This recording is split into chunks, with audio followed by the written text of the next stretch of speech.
พิธีประกาศพนักงานนำพาคันศูนย์กลางคุ้มครองออกพักกันรับอุดหนุนบำนาญได้จัดขึ้นในตอนเช้าของวันที่7พฤศจิกายน2025นี้ที่ห้องว่าการแขวงบ่อแก้วเข้าร่วมมีสหายพลจัตวาเป็นคำบุญจันทร์แพงเลขาคณะบริหารงานพรรคแขวงรักษาการเจ้าแขวงบ่อแก้วมีบรรดาคณะประจำพรรคแขวงกรรมการพรรคแขวง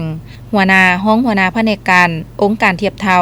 ส่งกองบัญชาการทหารตำรวจเลขาห้องเลขาพรรคเมือง5เมืองและคณะรับผิดชอบเข้าร่วมสหายเพ่งสนแก้ววิไล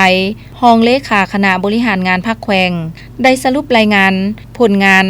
ด้านดีด้านอ่อนคอคงข้างในการนำพาซี่นำการจัดตั้งปฏิบัติเวียกงานคงเขตป้องกันศาสตร์ป้องกันความสงบคงเขตเศรษฐกิจคงเขตวัฒนธรรมสังคมเวียกงานก่อสร้างหลักฐานการเมืองพัฒนาชนบทตามทิศ3สร้างการบูรณาองค์การอำนาจรัฐประชาธิปไตยประชาชนและสร้างสติเคารพกฎหมายเวียกงานกงจักการจัดตั้งรัฐองค์การปกครององค์การแนวร้าวสังศาสตร์สหพันธ์นักรบเก่าและองค์การจัดตั้งมหาชนการปรับปรุงก่อสร้างพรรคพนักงานเวียกงานการต่างประเทศในตลอดระยะผ่านมาเพื่อให้คณะบริหารงานพรรคแขวงสุดใหม่เป็นผู้สืบต่อนำพาซี่นำการจัดตั้งปฏิบัติเวียกงานหอบด้านต่อไปจากนั้นสหายนางดาวไซเศรษฐาคณะประจำพรรคแขวงหัวหน้าคณะจัดตั้งแขวงได้ผ่านมติตกลงของคณะเลขาธิการศูนย์กลางพรรคและแจ้งการของคณะจัดตั้งศูนย์กลางพรรคว่าด้วยการอนุมัติให้พนักงานออกพักกันรับอุดหนุนบำนาญจำนวน5สหายคณะเลขาธิการศูนย์กลางพรรคตกลงมาตรา1ตกลงให้พนักงานการนำออกพักการ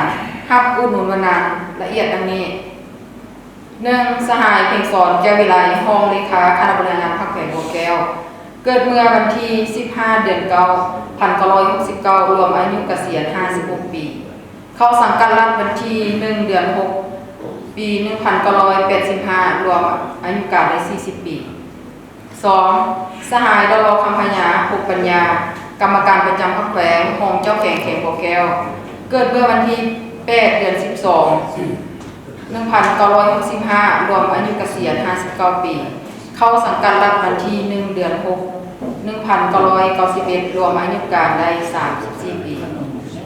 สหายเขื่อนเพชรวงจันทร์กรรมการประจำพรรคแขวงห้องเจ้าแขวงบ่อแก้วเกิดเมื่อวันที่10เดือน8 1966รวมอายุเกษียณ59ปีเข้าสังกัดรัฐวันที่1เดือน9 1985รวมอายุการ38ปี4. สหายสมพรแก้วมณีกรรมการประจำพรรคแขวงหัวหน้าคณะจัดตั้งแขวงเกิดเมื่อวันที่24เดือน4 1964รวมอายุเกษียณได้61ปี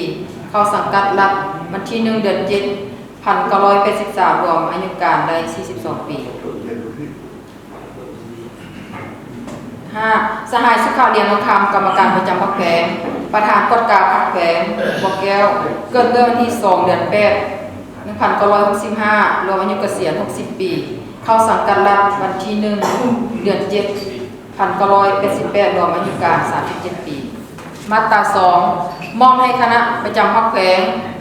จัดตั้งปฏิบัตินโยบายทางด้านวัตถุและจิตใจผู้เกี่ยวตามระเบียบการมาตรา3คณะประจำพรรคแขวงคณะจัดตั้งศูนย์กลางพรรคคณะกฎการศูนย์กลางพรรคบรรดากระทรวงองค์การการจัดตั้งที่เกี่ยวข้องพร้อมด้วยผู้เกี่ยวจงทำรู้และจัดตั้งปฏิบัติตามมติฉบับนี้เป็นอย่างดีมาตรา4มติตกลงฉบับนี้มีผลศักดิ์สิทธิ์นับแต่วันลงและเสร็จเป็นต้นไปคณะเลขาธิการศูนย์กลางพรรคผู้ประจำการเซ็นและประทับตราสหายบุญทองกิจมณีพร้อมนั้นสหายพลจัตวาเป็นคำบุญจันทร์แพงเลขาคณะบริหารงานพรรคแขวงรักษาการเจ้าแขวงบ่อแก้วได้มอบมติตกลงของคณะเลขาธิการศูนย์กลางพรรคว่าด้วยการอนุมัติให้พนักงานออกพักกันรับอุดหนุนบำนาญจำนวน5สหายตามลำดับพร้อมทั้งได้มีคำเห็นบางปัญหาว่า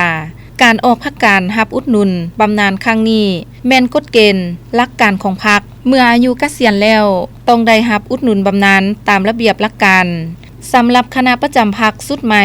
ที่จะได้สืบต่อภารกิจแม่นให้แน่ใส่ปรับปรุงพรรคให้เข้มแข็งนักแน่นเป็นแกนนำที่สามารถนำพาที่มีคุณภาพ เพื่อภารกิจปฏิวัติศาสตร์ต้องเสริมขยายมูลเสื้อความสามัคคีเป็นปึกแผ่นภายในพรรคเฮ็ดให้พรรคกลายเป็นใจกลางที่นักแน่นเป็นแบบอย่างทั้งด้านคุณภาพการเมืองคุณสมบัติศีลธรรมปฏิวัติศกหูหำเฮียนให้ลายกำแนนแนวทางสภาพแนวคิดของท้องถิ่นต้องเป็นคันทุงรักษาความสามัคคี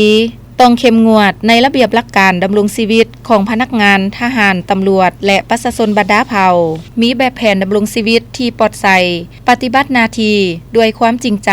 ตามท่าแห้งบ่มซ่อนของแขวงเพื่อสร้างสาพัฒนาแขวงบ่อแก้วให้มีบาดกาวที่ขยายตัวอย่างนักแน่นสามารถนำพาแขวงบ่อแก้วได้รับการพัฒนาอย่างบ่หยุดยั้ง ถึงแม้ว่าพวกสหายจะกะเกียมพักพรพักการฮับอุดหนุนบำนาญก็ตามแต่บรรดาสหายเป็นผู้ที่มีความรู้ความสามารถมีบทเรียนและประสบการณ์ในการนำพาซีน้ำเวียงงานหอบด่านดูแขวงบ่อแก้วมาหลายสมัยมาหลายปีฉะนั้นจึงให้ออกมายังบรรดาสหายจงช่วยกันสืบต่อไก่ซิดติดแท้สีน้ำให้คำปรึกษาแล้วก็สืบต่อให้ปรึกษาหารือให้เป็นที่ปรึกษาเพื่อช่วยเหลือคณะพรรคคณะนำชุดใหม่นี้สืบต่อ